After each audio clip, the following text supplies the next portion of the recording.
And the Denver Broncos have named Bo Nix as their starting QB. And they're ready for the Bo Nix era, the first top draft pick quarterback to start since John Elway, right? John Elway, who had an unbelievable career in Denver, went to all those Super Bowls, won his last 2 before he retired. So John Elway, Bo Nix, John Elway-esque. But this was interesting, and I don't know if you've seen this. Tom Brady kind of said, this isn't his NFL anymore already. He's kind of down on the idea of the league babying these guys to allow rookie quarterbacks to start. Bo Nix is one. I think there's going to be, I believe, Rob G, 3 rookie quarterbacks who are starting this year. Is that the number? So, yeah, Aaron. And Tom Brady basically said the league is dumbed down the sport in order for this to happen. Let's listen to Mr. Tom Brady from Fox Sports, I might add. I had to learn from being 7th quarterback on the depth chart to moving up to 3rd to ultimately being a starter. I had to learn all those things in college. That was development. Then I went to New England, and I was developed by Coach Belichick and the offensive staff there. I didn't start my first year. I think it's just a tragedy that we're forcing these rookies to play early. But the reality is the only reason why they are is because we dumbed the game down, which has allowed them to play.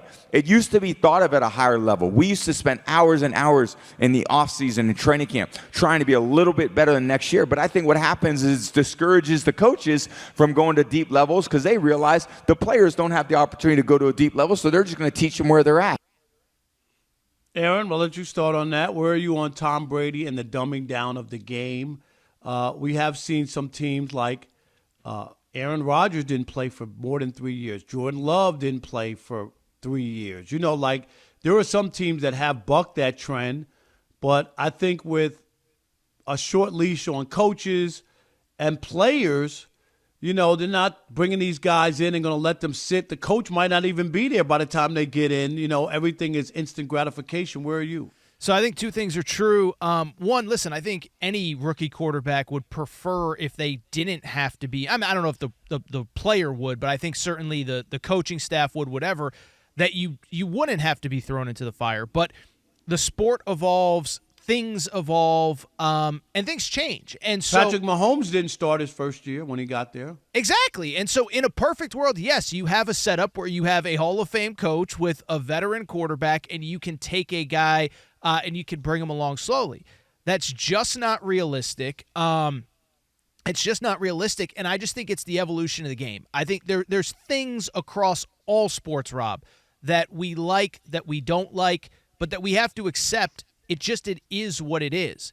And the track record over the last, whatever it is, 6, 7, 8 years is you get quarterbacks. If you're drafting them, especially in that first half of the first round, they're probably going to have to play right away. And as a matter of fact, Rob, where I would actually push back on Tom Brady, and, I know the guy knows more football than me, but isn't being a good coach, building whatever it is, a game plan, whatever, around your players' strengths and weaknesses? Isn't that good coaching, not throwing the entire playbook at a guy if he isn't ready and you know you have to play him? So I look at it as, yes, I think in a perfect world, we'd go back to 1989 and everybody would get a year or 2 to learn the playbook, take their time, whatever, but that's just not realistic. I don't blame the players. I don't blame the organizations, and I actually think it's good coaching to dumb things down a little bit to put your player in the best position to succeed as possible.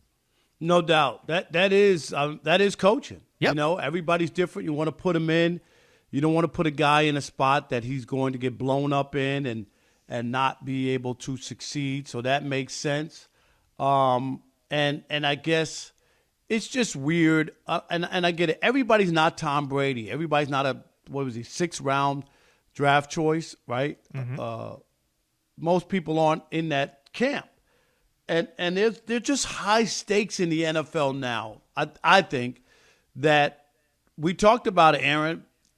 Coaches don't have a 5-year plan. Do you remember those days when they used to talk about, oh, yeah, this is a 5-year, in 5 years will be 5 years? 5 years. Sure. No way are they waiting around for 5 years to see if things are going to turn around. Guys don't play well, they're already looking for somebody else. A coach, you have a couple of bad years, they're looking for another coach. If you're not part of the solution, you're part of the problem. And it's just there's no patience in sports for anybody. No, there isn't. And, but I also think, again, this is to me,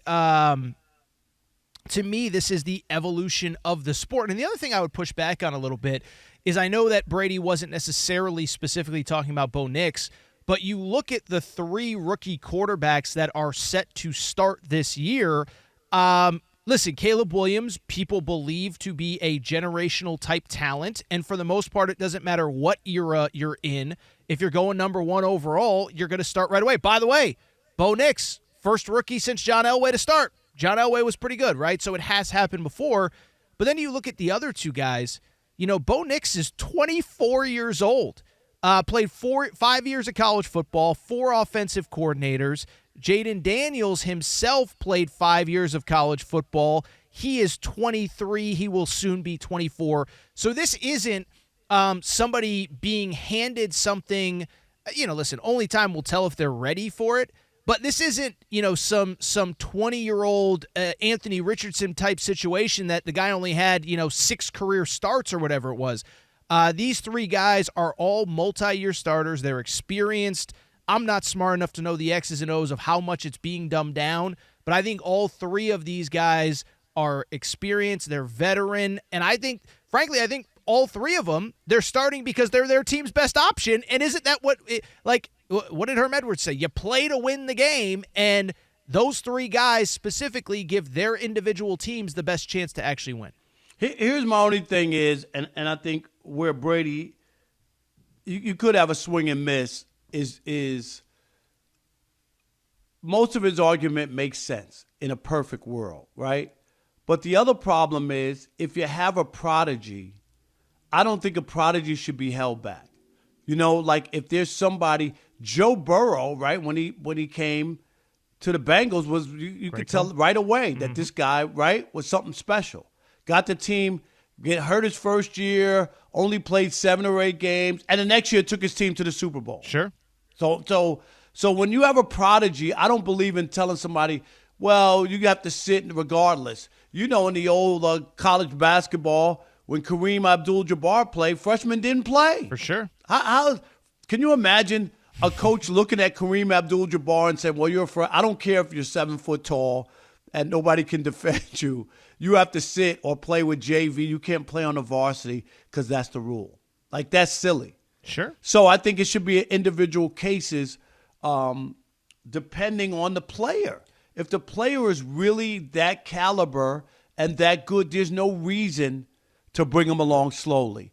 If he's not ready, then you shouldn't. I don't think Jordan Love was ready. Sure. With the Packers, because if he was, after the first year or 2, they would have traded Aaron Rodgers at the draft. Like, that would have been, if they knew for sure he was going to be their guy for the next 15 years, you would have got a haul for Aaron Rodgers 3 years ago or whatever it was, and you could have said we're gonna play Jordan Love the same way like the Packers were ready to move on.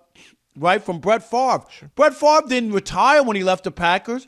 He took the Vikings to the NFC Championship game. Sure. He could still play. Let me ask you a quick question. And I know you're, Tom Brady super fan. You got all his jerseys and all that. But oh yeah, is he being like old man on the lawn right now? Because I just feel like, listen. First of all, I respect any analyst that gives his honest opinion that isn't cookie cutter. But it feels like every time I hear him talking about modern football, he talks about how bad it was, almost like a Charles Barkley. Everything was better in my day, da-da-da-da. This is like the third. He's called one preseason game, and this feels like the 3rd or 4th time in probably the last 6 to 8 months where we've heard Tom Brady complaining about the current state of football. Yeah, I agree. It does sound a little weird. You don't want to be that guy. There's nothing wrong. If you see something wrong, say it. I'm with you. But it shouldn't always be the same thing, that things were better back in the day and this and that. Things change. You gotta look at it and things evolve.